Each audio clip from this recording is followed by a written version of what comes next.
Okay, hello, and welcome to this eSchool News webinar. Online learning is here to stay, the roadmap to a sustainable and effective online learning program. My name is Kevin Hogan. I am editor-at-large for eSchool News, and I'm excited to have you join us for what should be a very informative session. Today's webinar is sponsored by K12 Learning Solutions.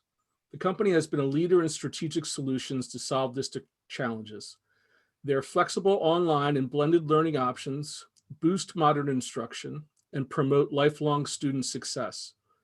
With an innovative platform, comprehensive digital courseware, adaptable technology, and extensive support, K12 is equipped to help your school or district empower a brighter future for learners. With me today is a panel of EdTech industry veterans and I dare say experts that I know will provide some great insights into the topic. First, we'll start with Dr. Charles Chuck Reynolds. He has been in education for 23 years and currently serves as the Associate Superintendent of the Muncie Community School in Indiana. As part of his current duties, Dr. Reynolds oversees a number of educational initiatives, including the field placements of pre-service teachers from area universities, the district-wide implementation of Project Lead the Way, and most recently, the launch of the K12 virtual learning program. Also with us today, John Troop. John is the administrator for Muncie Community Schools virtual learning program. This is a standalone program that offers comprehensive educational experience to students in kindergarten through 12th grade. He has a master's in secondary education from the University of Tennessee and spent most of his career as a high school history and economics teacher. Last but not least, Rachel. Rachel is the Senior Director of Academics for the Learning Solution Team at K12. She joined the company in 2011 as an academic administrator for Chicago Virtual Charter School. As part of the leadership team, she played an integral part in developing the instructional model that has proven to be successful. So everybody, thanks for joining us today. Really look forward to this conversation. Thanks, I guess Kevin. Maybe, Chuck, we'll start with you. We're approaching the unfortunate anniversary of when all this madness began, right? I mean, for a lot of the districts I talked to, Friday the 13th was really that moment that everything went haywire. Maybe as we start the conversation, you can talk a little bit about Muncie, where you were on that day, what is the state of play now, and a little bit just in general about the district. And, currently, are you in person, remote, hybrid, back and forth? So if you give us a breakdown on that. Right. Hey, thanks, Kevin. As we began to have a conversation about our presentation today, I thought it was important to frame up who we are and how we got to what we're going to talk about, just to let folks know that any district can have a successful journey towards online learning. In Indiana, we're considered an urban district. We're an old industrial manufacturing town trying to reinvent itself like many Midwestern cities are trying to do. We're roughly 5,000 students, including our preschool kids. Our student population is fairly diverse. We're about 57% white, 21% African American, 15% multi-ethnic, 5% Hispanic, and less than 1% in Asian, Pacific Islander, and Native American. Our free and reduced lunch rate is about 80%, and we have about a 23% special education population. Like many districts across the country, we began our blended learning options a few years ago. We started with creating opportunities to still have education on inclement weather days. And then we expanded that out to offering some online options for some high school students that needed an alternative setting to be successful. And then we added an expulsion option in lieu of expulsion option, online learning for those folks. But unlike what we ventured into this year, those were all followed by in-person opportunities for assistance, right? So now we're after our mid-March shutdown, right, on Friday the 13th, that scary day. And for us in Indiana, that really lasted through most of June. we knew that we wanted to offer a couple of things immediately. It was important for our community and our school board and our leadership that we offered everyday in-person instruction for those that wanted it, one, and then two, for those that wanted a completely virtual option. We knew that we wanted to provide a completely virtual option with robust, comprehensive curriculum to do that. Unfortunately, if this is March and through June, when school was starting in a few short months, and if you've ever been a part of a district or a department that's adopted textbooks, I mean, we take a year to adopt a new math textbook, right? To look at our options and read the book and get PD and get buy-in and have conversations with our faculty, students, parents about the book. So now, I mean, we're moving this very, very quickly to a completely virtual curriculum. We did our research and had some anecdotal conversations. We knew that we wanted a partner that could offer us a comprehensive K-12 option. It was important for us, for our parents, our stakeholders, our kids, our staff, to have one platform that they had to interact with. So if they had multiple kids at multiple grade levels, we did not want them to go to school A and this learning management, or school B and this learning management, or this digital resource. We wanted one resource that would provide us comprehensive, robust curriculum offerings K-12. And we were fortunate enough to partner with K12 to do that. And I know we'll talk about some of these pieces later, but the second piece is to find people like Rachel with K12 and John, who was in our district already, to help build what we wanted to bring our kids and our community. Okay, so did you already have a relationship with K12 BP, which I like to call it, before the pandemic, or is this something that's been a recent relationship? It's a brand new relationship. We had some other offerings that we offered for credit recovery or that online virtual for our high school kids, but nothing comprehensive. So we did not have a relationship with K12. Okay, so you were kind of jumping into the pool here then this time last year, and John, I guess it sounds like you were tasked with some new duties as a result of COVID-19. Why don't you talk a little bit about the program and how you've begun to integrate that in 72 hours over a weekend of March 13th?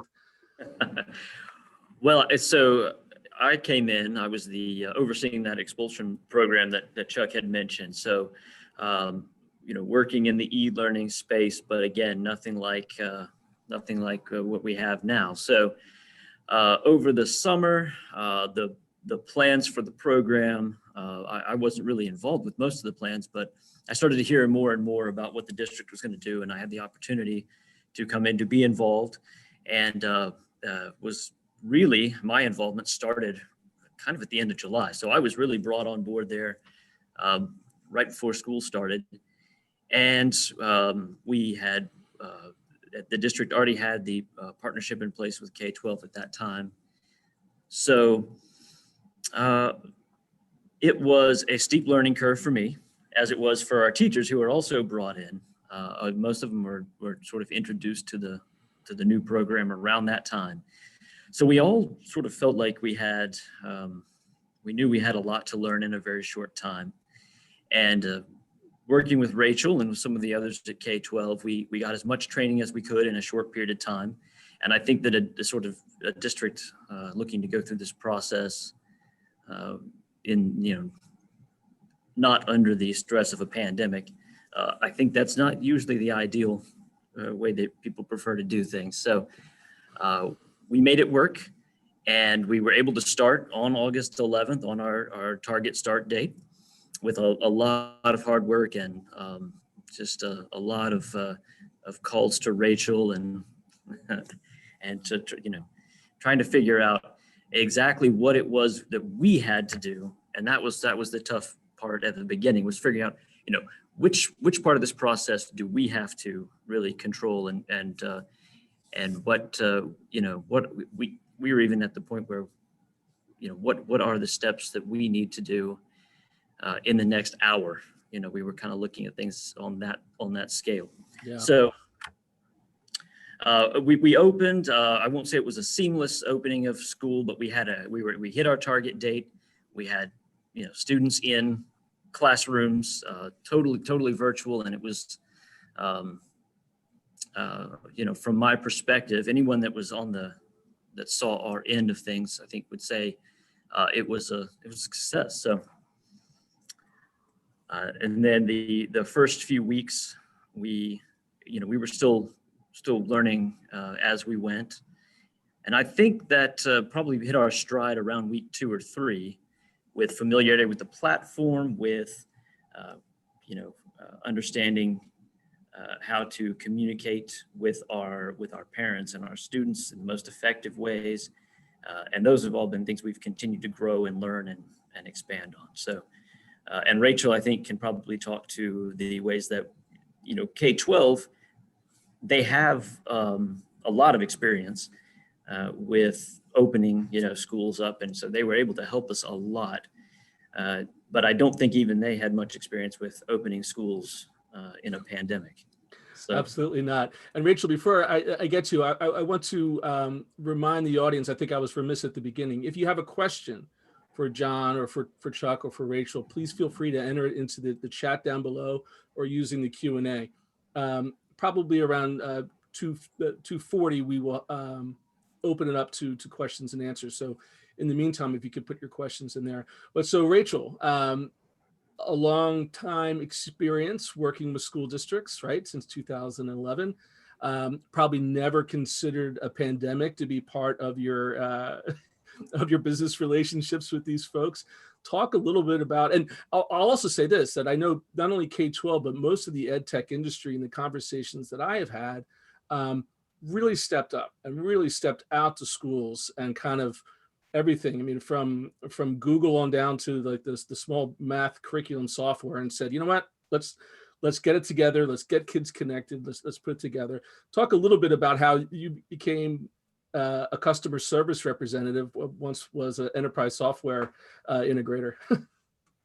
Well, I think one thing I just want to kind of build off of what John said, you're right. We had to start up many different programs during the middle of the pandemic. And so it wasn't like a normal launch for many schools. But I think what helped was, one, we understood, like as a team, my team, as well as, every school partner has a client success manager. So I work really closely with, various different departments, was that wraparound approach, right? We had to make sure that we're all working together as a team in a very collaborative way. When working with John and Chuck, yes, there are many phone calls. It's understanding what their needs are, problem solving in various different ways, and sometimes even creative ways. I think that's one thing that, even with the school year being challenging for many, I really feel like as though we were given this opportunity in a stressful environment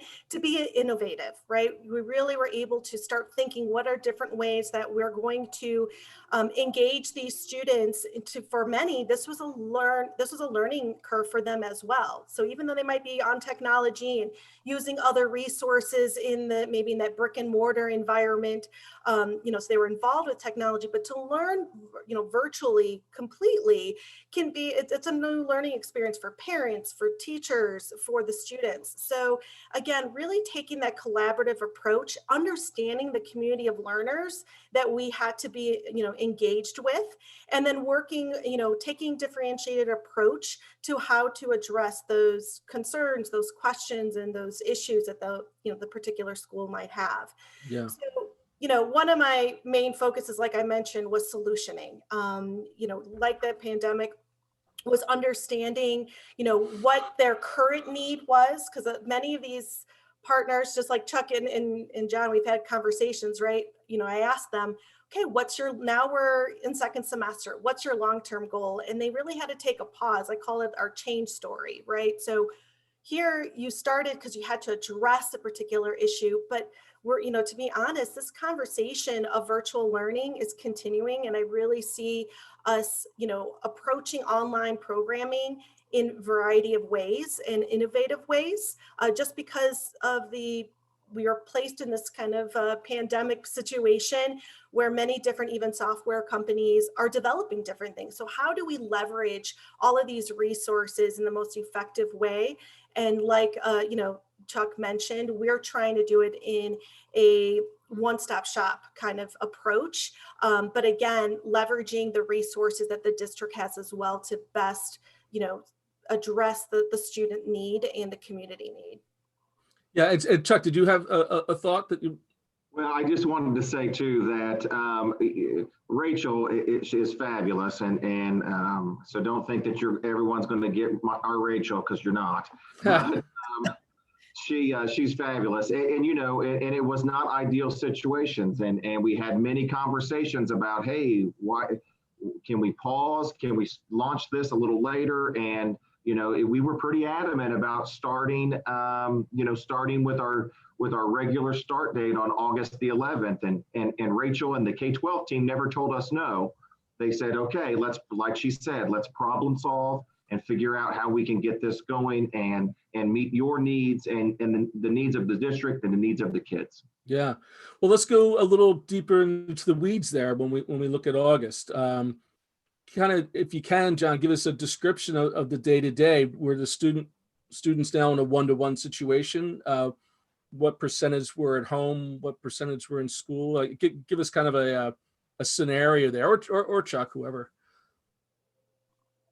I can address that. So we opened it up in the summer. Actually, I believe they opened enrollment for the virtual option right at the end of the school year, 2020, and they at one point at the beginning, we thought maybe we would have 600.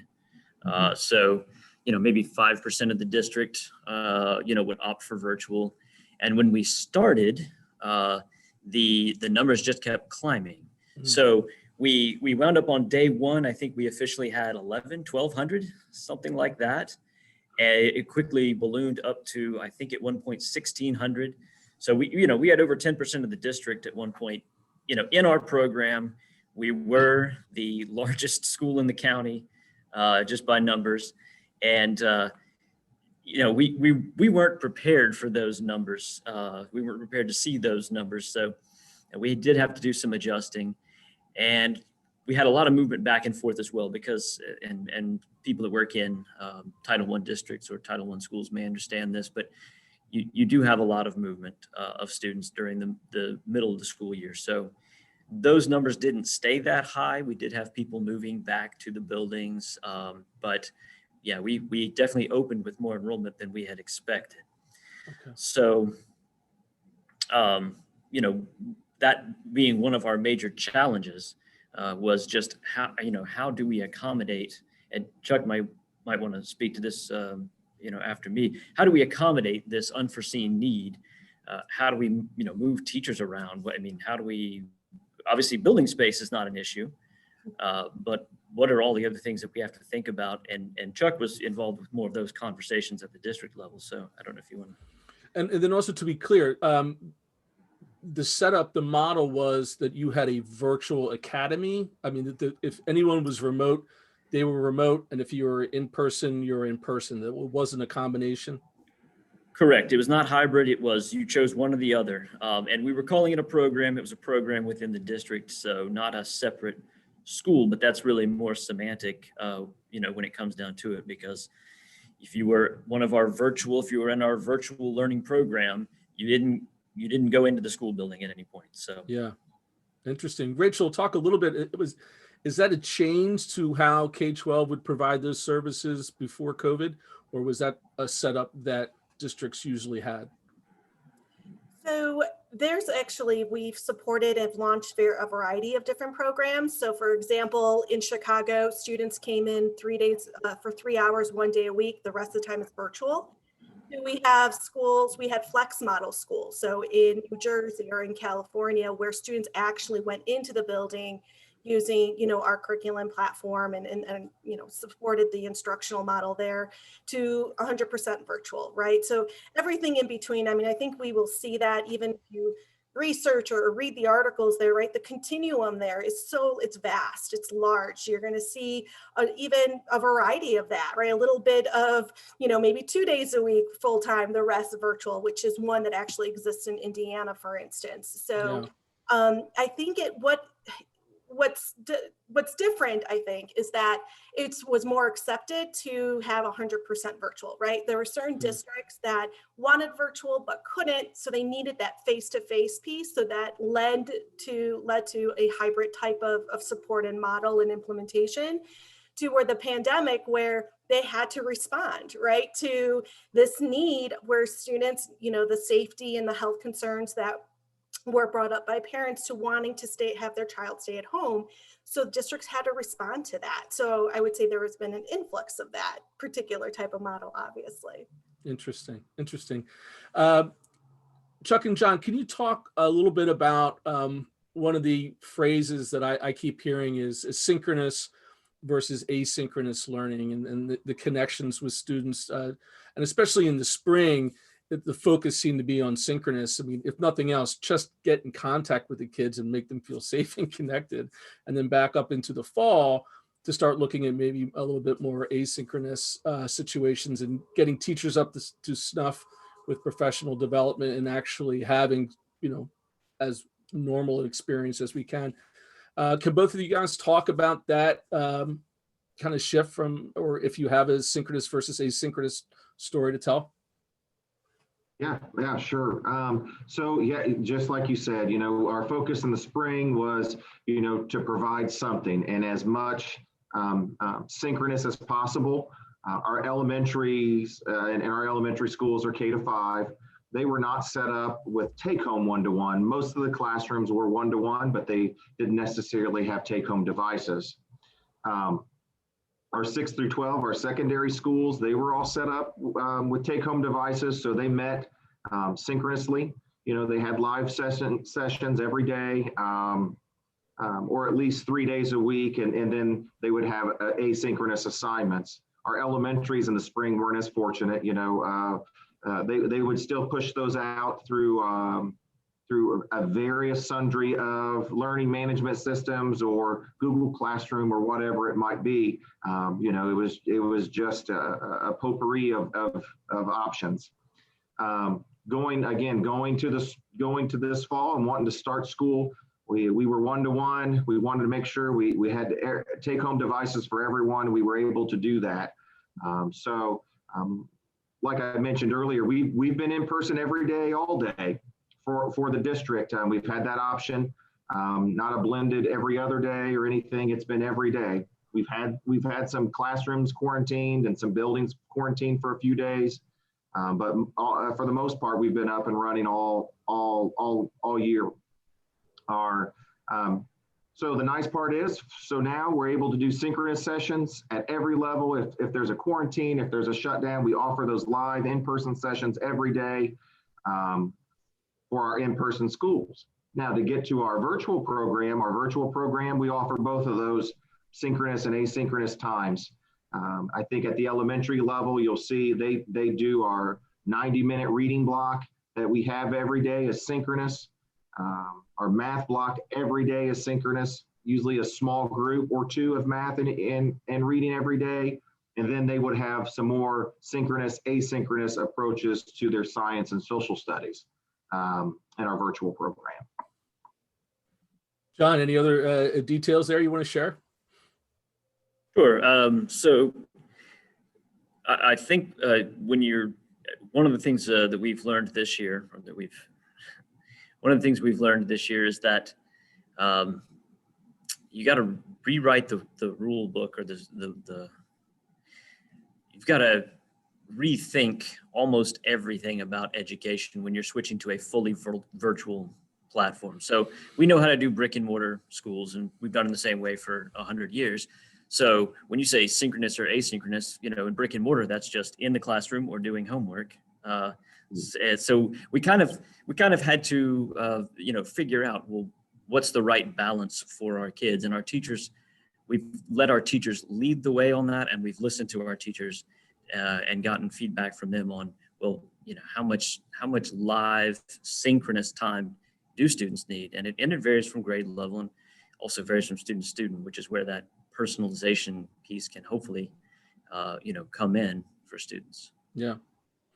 And I want to add to that, Kevin, just I think that really triggered something here where is what John just mentioned. We have to look at instruction not fitting in that perfect square box that we're kind of used to, right? When they were forced to, you're pushing the limits, you are going, sometimes it's uncomfortable, like for the teachers too, because it's developing that common language that's going to really fit with their instructional model. But that's the beauty I find in where we are now with online, learning, is that we're really able to mold that instructional programming to fit the needs of the students that the program is serving, but the overall school community, and not just academically, but also the engagement piece, right? So you can engage students in so many different various ways. And it's interesting working with their teachers at Muncie, because I had to ask those questions. Okay, you're used to doing it this way, right? Phone call or email.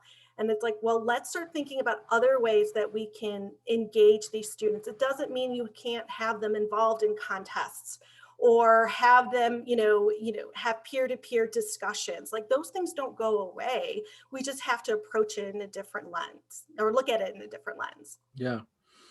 Talk a little bit, John, about is there a changing relationship with parents when it comes to students who are in the virtual environment?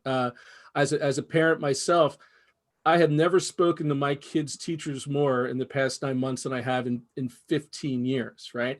And it's happening, via Zoom this way. Has there been a change? And we always talk about teacher professional development. For students who are in this setup, there's a certain amount of parental development that has to take place too, right? Absolutely. Yes. So it's a completely different relationship. Well, I won't say completely different, but it is vastly different than in a traditional school setting. So we have on the positive side, especially my elementary teachers can really have a much closer relationship and share much more with their with the parents than in a brick and mortar, environment. So if a student's not doing well, sometimes the teacher can ask the learning coach, the parent, just to stay on after class and, can we chat about the student, or can we set up a Zoom or a neuro meeting and chat about your student. And so there's been more engagement from some parents. Now on the negative side, because you have to consider the negatives as well. And if you're thinking about doing a model like this, you have to realize that the parents are now involved. They're in the classroom. Some of them are much more involved than others. And that also you're seeing more of the household. So not just the parents, but the home life is more a part of the classroom in a way that it never used to be. Right. So we talked about, managing student behavior. One of the things that we've had to learn how to do is manage parent behavior to a certain extent in classrooms. So that's part of that. Like I said, throwing out the rule book, you got to kind of rethink things when parents are an integral part of your classroom, or when they're just around. Right. So. Right. That's not me, by the way. I don't hover behind my kids and answer their questions at all. Well, yeah. So, are the parents answering instead of the kids? Are the parents doing the kids? Are the parents doing the work instead of the kids? Right. I mean, these are things that are we're not that big of a consideration before. Right. So, we've been talking about BP before the pandemic, DP. Now we're still in the thick of it. Let's shift a little bit to looking forward, right? I mean, looking towards the future. Now, this question has already been answered in the title of this webinar, but let me ask it anyway. Chuck, do you see online learning options for your districts remaining whenever we go back to whatever our new normal is? Yeah, absolutely. I think it's here to stay. It is a very attractive option. We have so many kids that are successful and thriving that I really think it will be here to stay. I don't know if it'll be 20% of our school population like it is now, I think it will be one of the largest schools in our district. Absolutely. Yeah. And John, you feel the same way, I'm guessing? Absolutely. So I've been kind of looking at this trend for a while. And so I was excited. That's one of the reasons that I kind of jumped at the chance to be a part of this, because I was hoping it would continue in the future. Yeah. Now, Rachel, have you seen any districts who have begun to implement this, who want to also maybe take some of the elements and integrate them into the in-person side? Talk a little bit about the hybrid, or are there some things that are happening now that we're like, wow, we could have always been doing this, and now because we have to, we're going to keep it? Well, to answer, it's yes and yes to both of those options. I think, like, for example, like John and Chuck mentioned, right? They were responding to a pandemic. They put this virtual program together, and now we're having discussions on, okay, how are we going to be doing this next year, right? What are some things that we need to reflect? Let's take a moment here. Let's reflect what's worked, what hasn't, and start even, I'm having those discussions with other school districts that are wanting to continue the program.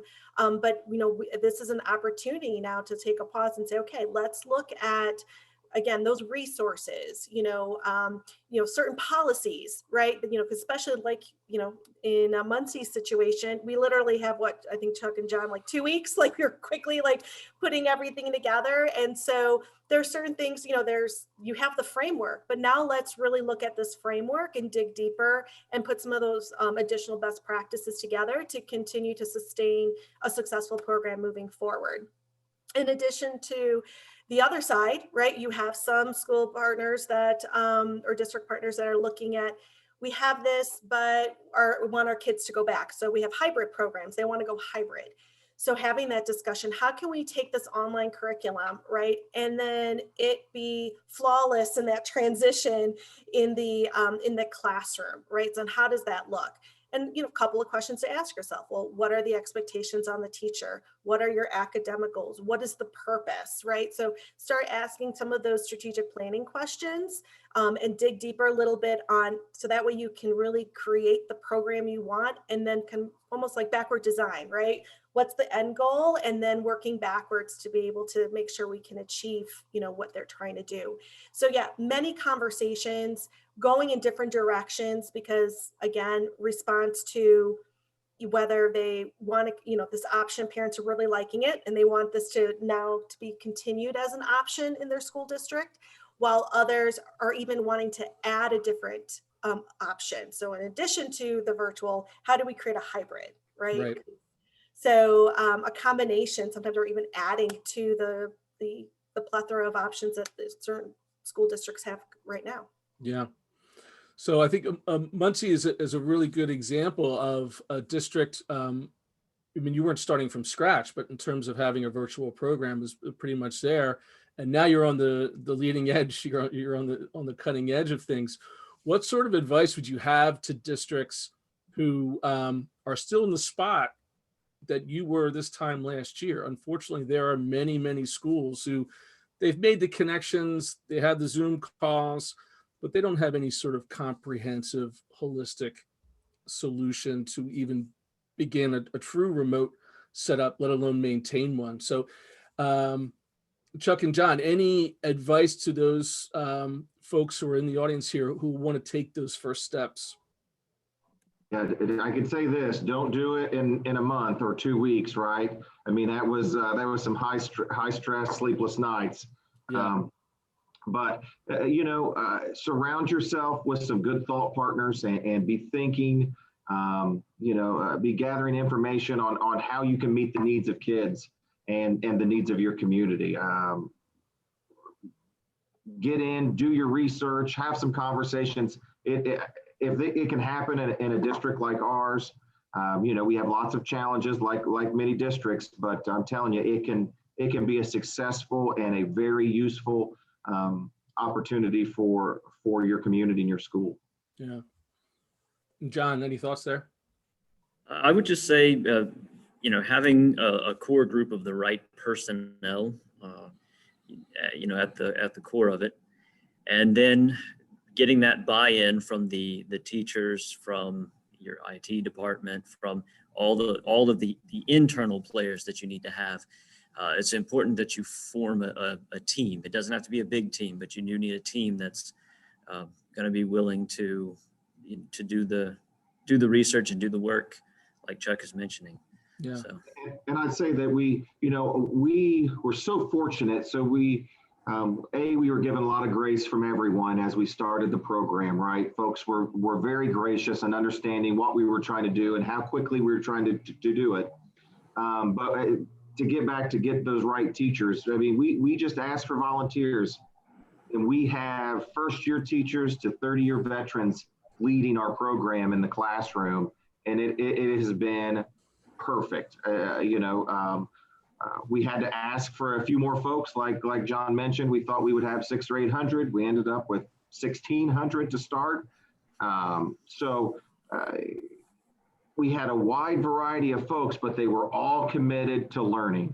And while they did that, they just grew and learned. And now, so we've had conversations like, okay, next year, this is what it's going to look like. I venture to say it'll be smaller. Some folks will transition back to the brick and mortar classroom. And folks don't want to go. They love their team here and want to be a part of it. So, well, while you might think as a district you don't have anyone that would be interested, or you might have, a John and a Chuck that might be interested, you would be surprised, I think, on the interest that you would get if you just begin to have those conversations. Yeah. And Rachel, besides just calling you, what else would you advise districts in terms of getting themselves together to kind of embark on this sort of journey? I'm really going to reiterate what John and Chuck said. It's having the right folks at the table, who are going to be creative, flexible, reflective. So, I mean, it could be a small group like John mentioned, but you have to have the right mindset and and I think flexibility is important, right? To understand, to be able to pivot when you need to.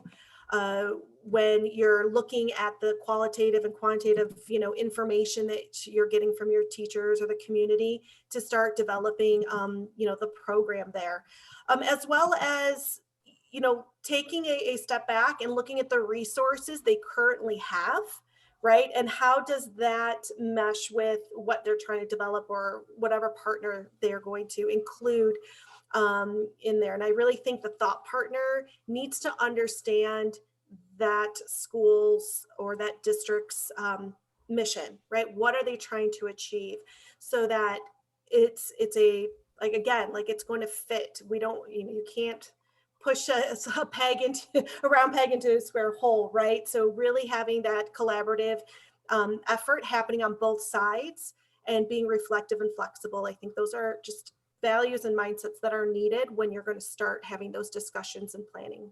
Yeah. Well, I want to thank all of you for such a great conversation here.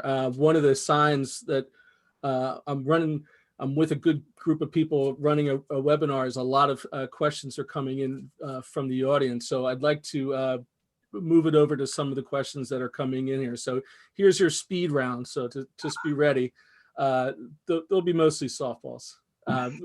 The first one that came in, which I think is an interesting question, is like, how do John and Chuck find the greatest challenge with shifting adult mindsets regarding the role and the value of student voice in a remote setup? Right. I'll take first, John, with big picture, right? So, we have a group of 26 teachers that had never taught in the virtual setting, and that, they come to and ask, well, how do I do that? Well, we throw it back on them. How would you do that in your brick and mortar classroom?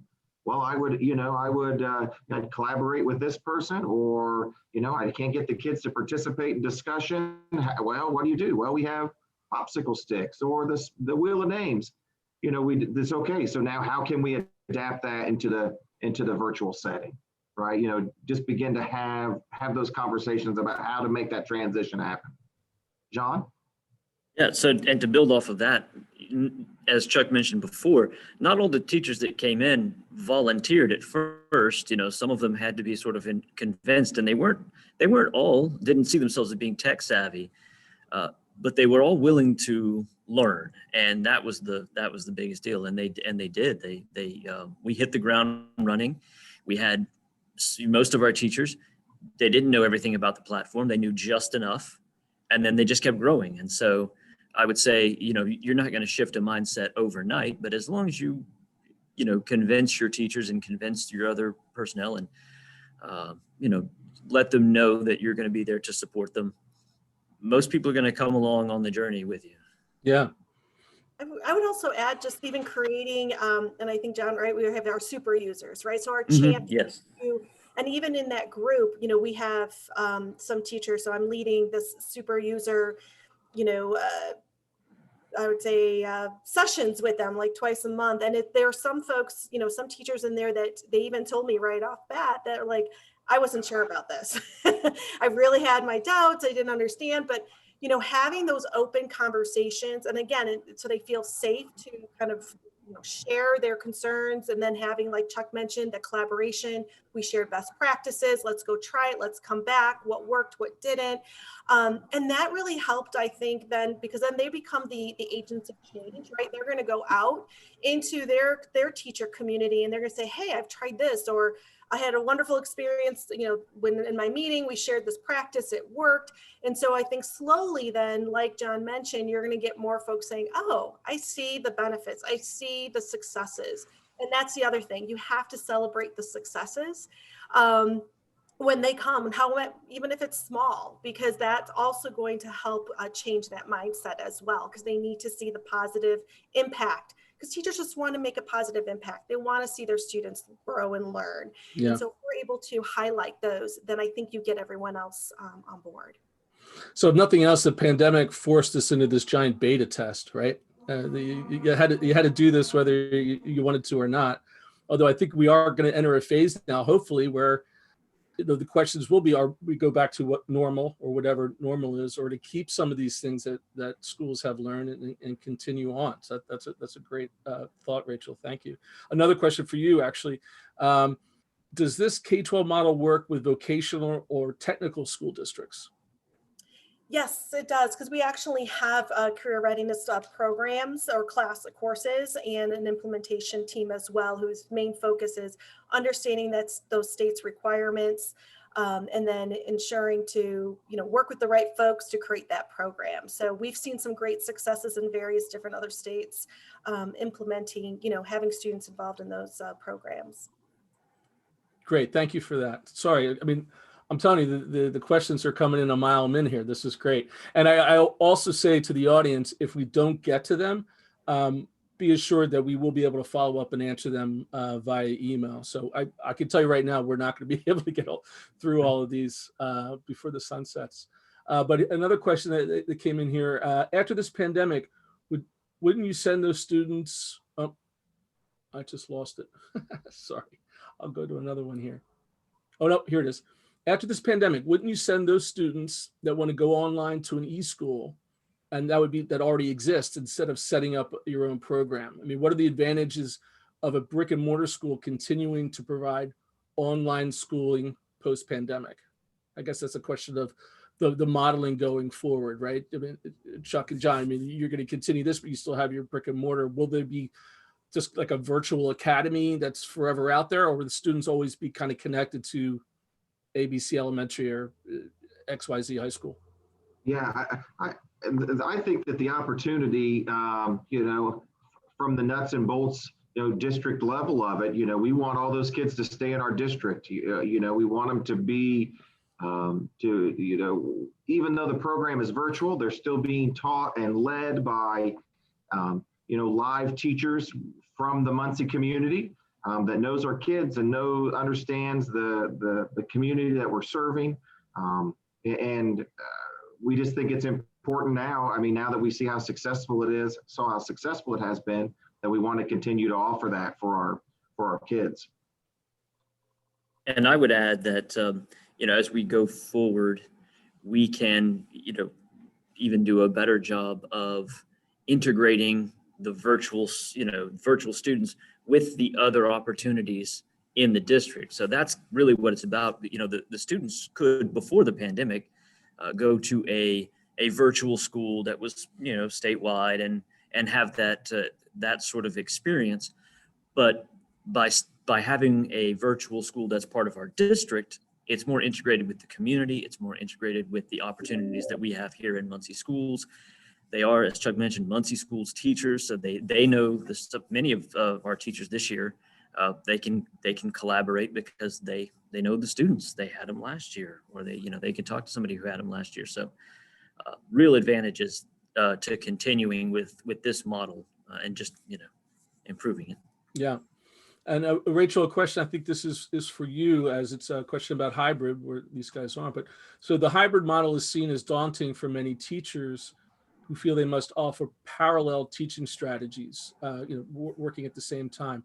How has this been addressed, if at all? And why can't expertise be developed in both areas, but with different educators?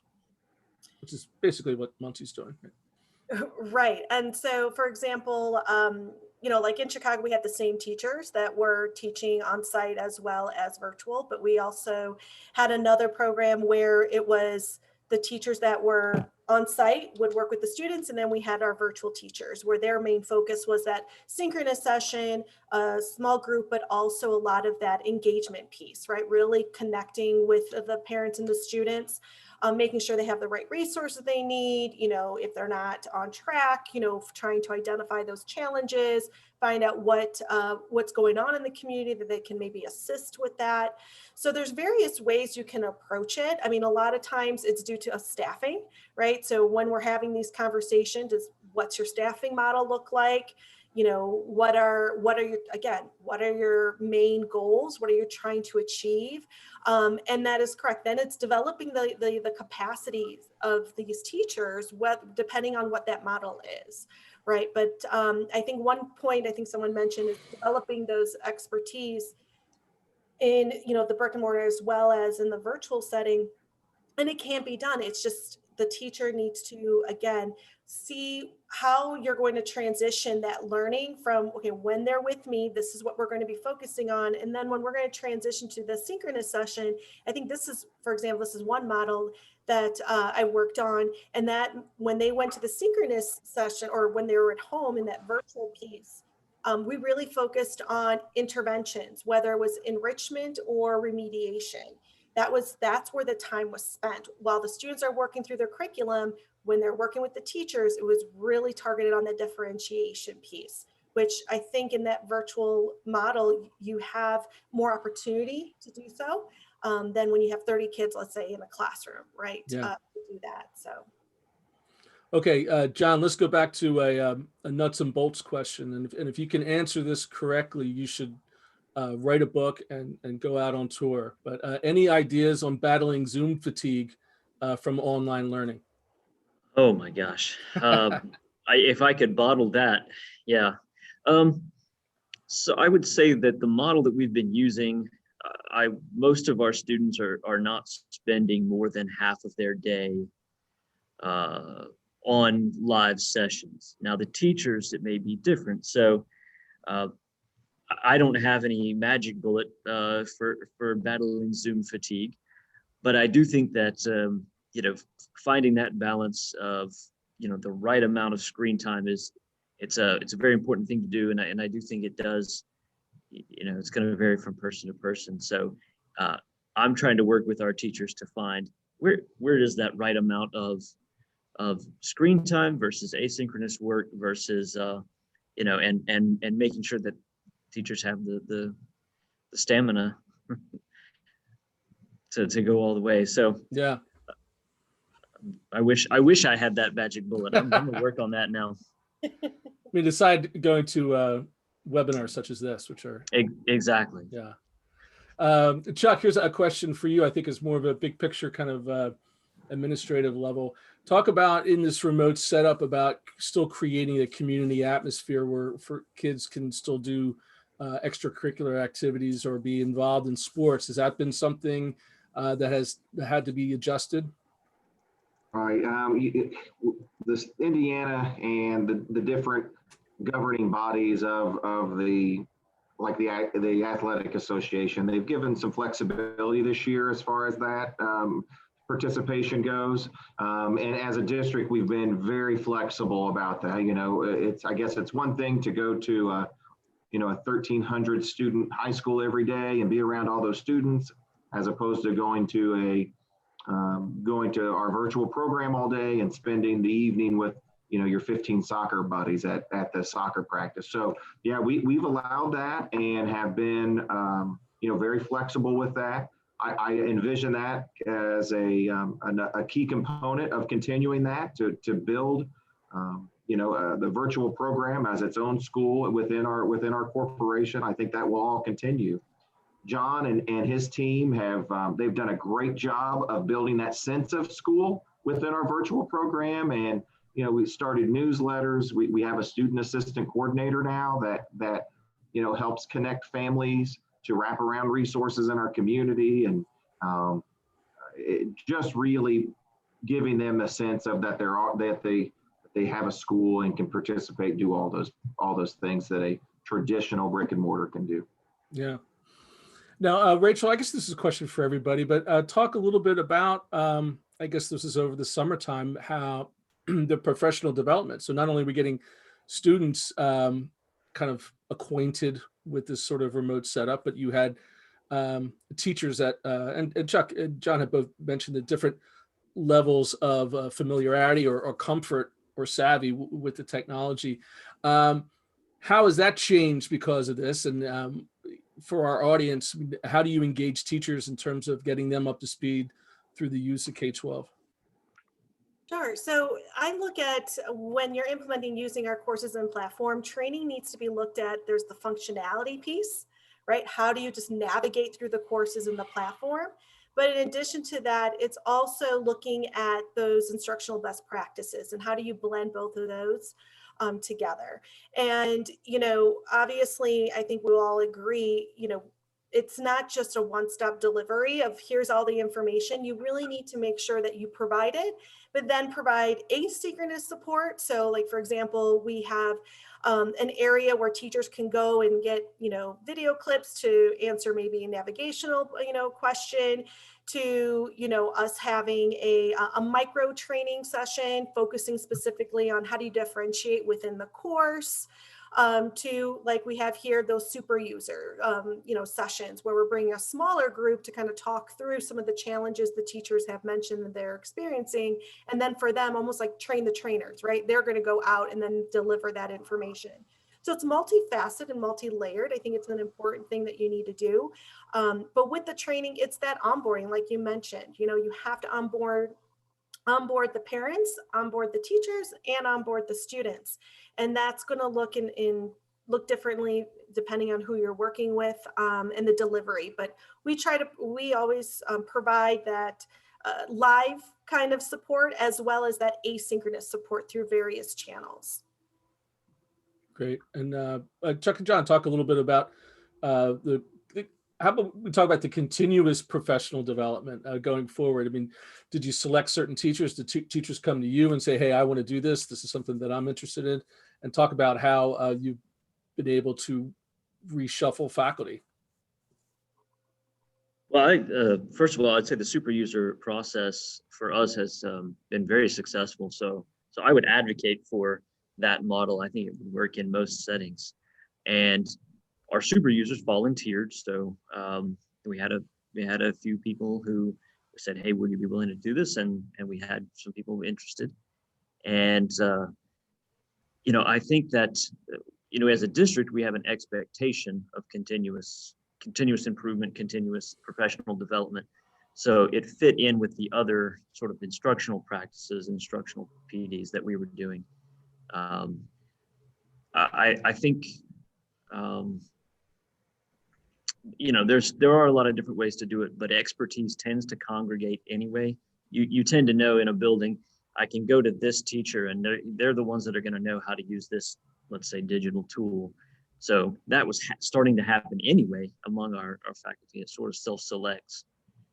So I would say start with go with your volunteers, and then if you can start a process like we have with the super users, to work with K12 or whoever, that's in my mind the way to go. Chuck, anything to complement that, or is that?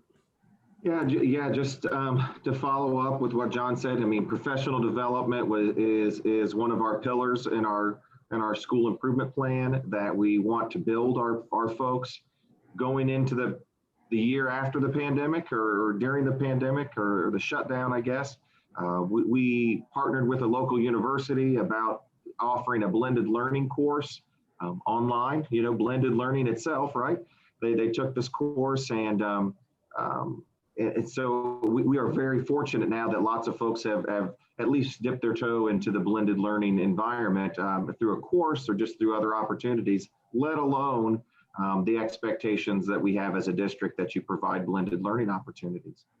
We were fortunate, we've got a lot of local funders that have supported our grants and, providing additional stipends for our super users and attending training. We're fortunate to have great partners like Rachel that help us with that training. So, to go back to that one slide, what would I recommend? You got to surround yourself with great people and make sure you have the right folks around you to make things move. Great. Well, once again, I want to thank the panel. What a great conversation this was. I mean, I think our audience is able to glean a lot of insight out of what you folks have gone through this year. Congratulations on your hard work and getting your kids up and running, and congratulations to you too, Rachel, for the hard work that you've done, and looking forward to seeing what other continued successes that Muncie can bring about. Thank you. Appreciate So I'd like to thank our presenters today for a very informative presentation. And I'd also like to thank all the audience members for joining us as well. This one was a real rugby scrum of questions that were coming in. So we're going to go through them afterwards and make sure that everyone is satisfied. So really thank you to the audience for being such strong participants as well. As a reminder, you'll get an email within the next few days that contains a link to this recording along with the slides. Thanks again for participating and have a great day. Thank you, everybody. Bye, guys. Thank you for having us.